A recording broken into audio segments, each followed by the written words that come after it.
guys, welcome back to my YouTube channel. বৰ্তমান মই আছো তিতাবৰ নচুনি আঠাৰ আছে গতিকে লগৰ ল'ৰাটোৰ ঘৰৰ পৰা এতিয়া মই আৰু মোৰ লগৰ ল'ৰাটোৰ ওচৰতে এটা মিউজিয়াম আছে যেটো ঠেঙাল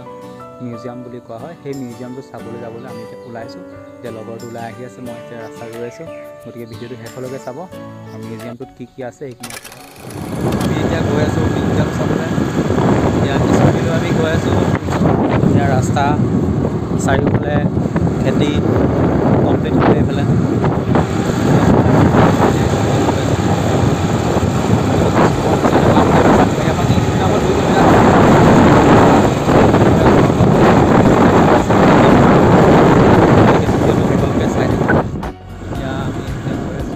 গেটৰ মুখলৈ গৈছোঁ টিকেট কাটিব লাগিব এটা এতিয়া আমি ইয়াত টিকেট কাটিব লাগিব ইয়াত টিকেট গেট নহ'লে এতিয়া সুধি চাওঁ এণ্ট্ৰি টিকেটটো তাৰপিছত ঠেঙাল সাংস্কৃতিক কেন্দ্ৰ সংগ্ৰহালয় এতিয়া আমি টিকেট ল'ব লাগিব ইয়াত ল'ব লাগিছোঁ টিকেট ল'ব লৈছোঁ দুটা টিকেট আপোনাৰ 100 টকা বুলি কৈছে এতিয়া আমি টিকেট কাটি আৰু ইয়াত এটা ঘৰ এটা আছে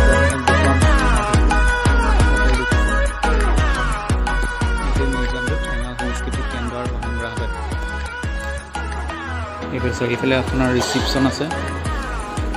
এইফালে চেপা ভিতৰৰ পৰিৱেশটো এইফালে চব কি ধুনীয়া আৰু প্ৰথম সোমাই ভিতৰলৈ এনেকুৱাকৈ দেখিব এই দুটা হৈছে মহ ধুনীয়াকৈ সজাই থোৱা আছে চব এইবিলাক চব বাঁহৰে হয় আৰু এইবিলাক চব এইবিলাক হৈছে পাতি টাইপৰ হয় এই পাতিয়ে হয় এইবিলাক ধুনীয়াকৈ এই কাঠৰ মানে এইবিলাক বাটাম দি ধুনীয়াকৈ সজাই থৈছে দেখিবলৈ কি ধুনীয়া লাগিছে আৰু ইফালে আছে অডিঅ' ভিজুৱেল ৰুম প্ৰাক্তন লিখা আছে প্ৰাক্তন মুখ্যমন্ত্ৰী তৰুণ গগৈ সোঁৱৰণি দৃশ্য শ্ৰাব্য মই জনাব বিচাৰিছোঁ যিটো ঠেঙাল যিটো মিউজিয়াম হয় এই মিউজিয়ামটো যিজন ব্যক্তিৰ নামেৰে নামাকৰণ কৰিছিলে তেখেত আছিলে তিতাবৰৰ প্ৰাক্তন বিধায়ক গিৰিধৰ ঠেঙাল তেখেতৰ নামতে এই মিউজিয়ামটো মানে নিৰ্মাণ কৰিছিলে আৰু এইটো উদ্বোধন কৰা হৈছিলে 2020 চনত তাৰিখটো 11 ডিচেম্বৰ নে কিমান আছিলে সেইটো দিনতে এতিয়া প্ৰাক্তন অসমৰ মুখ্যমন্ত্ৰী আছিলে সৰ্বানন্দ সোণোৱাল ডাঙৰীয়া আহি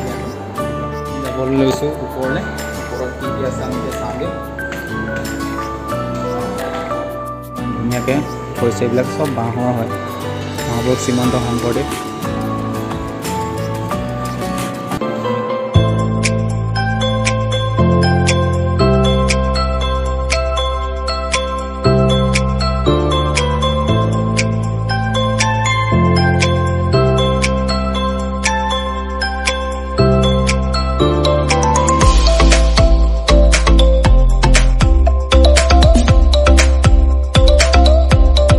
কিন্তু ইয়াতে গম পোৱা মতে ভিডিঅ' ইয়াত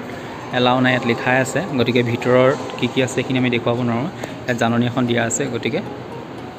বাকী যিখিনি আছে সেইখিনি ভিতৰৰ পৰা এতিয়া ওলাই আহিলোঁ আচলতে ভিতৰত মানে ভিডিঅ' ৰেকৰ্ড কৰিবৰ কাৰণে বা ফটো মানে মাৰিবৰ কাৰণে এলাও নকৰে আৰু তাত কি আছে মই সেইটো অকণমান এনেকৈ জনাই দিম আৰু য'ত মই ভিতৰত সোমাইছোঁ তাত মানে কি হয় বিভিন্ন জাতি জনগোষ্ঠীৰ অসমীয়া হওক বড়ো হওক মেচ ডিমাচা তেওঁলোকৰ কাপোৰ কানি কেনেকুৱা আছিলে বা খেতি বাতি এইখিনিকে তাত ভিতৰত ধুনীয়াকৈ সজাই থোৱা আছে গতিকে তাত যিহেতু এলাও নাই গতিকে আপোনালোকক দেখুৱাম এতিয়া মই সোমাইছোঁ ভিতৰ ঘৰত মই আৰু মোৰ লগৰটো বহুত ভয় লগা দৃশ্য দেখিলে আপোনালোকে ভয় খাব ভিডিঅ'টো শেষলৈকে চাব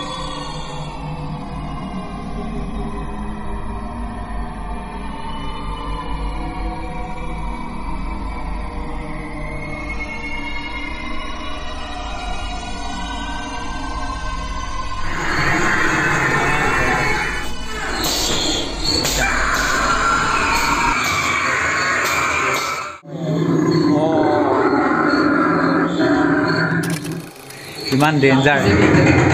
যোৱা যোৱা তুমি আকল যোৱা আকল যোৱা এইটো কি বা হয় এইটো নামি আহিব নি আকৌ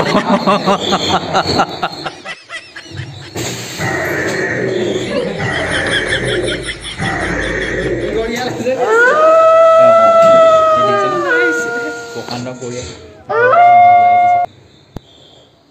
এতিয়া মই আৰু লগৰটো ভূতৰ ঘৰৰ পৰা বাহিৰলৈ ওলাই আহিলোঁ আৰু কিছু সময় পিছতে ঘৰলৈ যামগৈ